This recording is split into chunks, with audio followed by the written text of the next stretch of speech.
Ma oggi per spiegare la manifestazione di giorno 7 luglio prossimo sul ponte Imera che è stato, come dire, che è crollato proprio 3 mesi fa.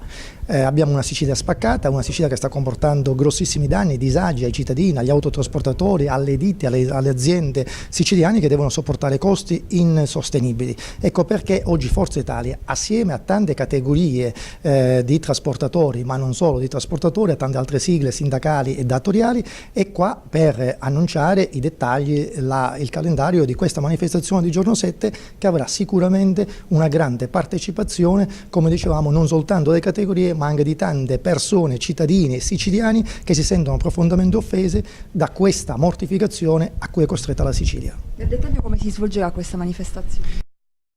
Uno a Tremonzelli e uno sul viadotto Imera dal lato Scellato. Ci saranno persone della Sicilia occidentale che si accosterà sul viadotto Imera dal lato Scellato, la Sicilia orientale invece che si fermerà sul viadotto di Tremonzelli. Questo per dire che la Sicilia è spaccata e che i due lati non si riescono a incrociare. È chiaro che è la situazione vergognosa in cui questa Sicilia oggi è costretta e diventa la Cenerentola dell'Italia, o meglio diventa il nord dell'Africa.